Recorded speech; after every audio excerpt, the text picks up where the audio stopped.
I'm Tracey Wilson, and I came out when I was 47, I think. Was married to a man, had 2 children, and Beth was married to a man, had 2 children, and then we met. And both of us had sort of contentious relationships, but we have a relationship, I think, much like you're describing, and we've found, I think for our children, we were, I would say she more than I, were nervous about what our kids would do. And so we had this situation, we had to come out to our kids before we got married. And so that's sort of a whole different arena. But I think we feel now that our kids are really seeing a really positive relationship. They're really seeing how 2 people can live in a loving relationship, which they didn't have before when we were each married to men. So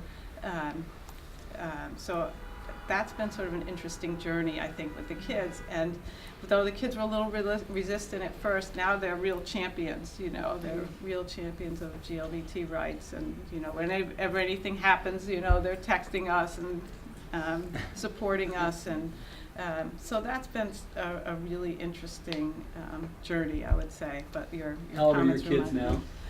25, 21, 21, 19.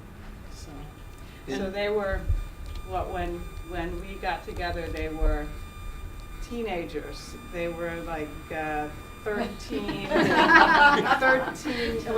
I think 14, 10, and 8. So they weren't teenagers yet. So they were, but it was sort of like a tough time for period, blending a family. Yeah. Luckily, she's really nice, so it was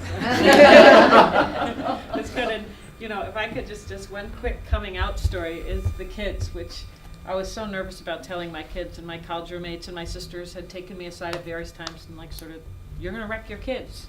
I don't care if you're in love with her. You have kids. So you had come out to other people, but you had not said anything to your kids. Yes, to people I was really close to.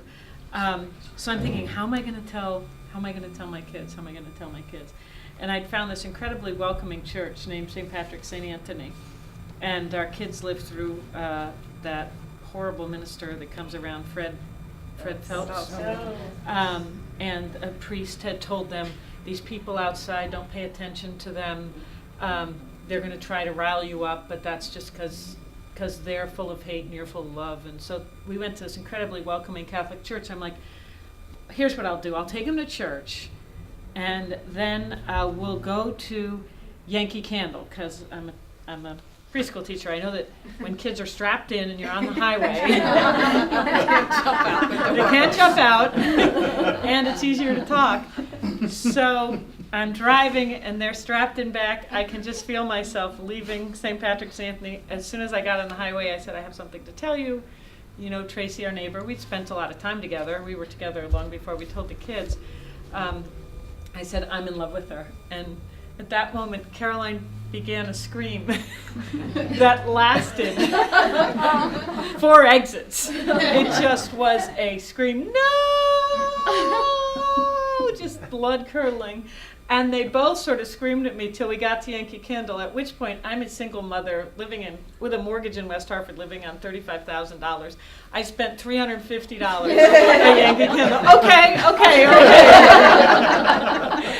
And every Christmas when we decorate the tree, the kids will pull something out and go, remember this? Remember this? And now, the screamer, and I would say Caroline is now as closer to Tracey as anyone in the world, and she's had the most profound impact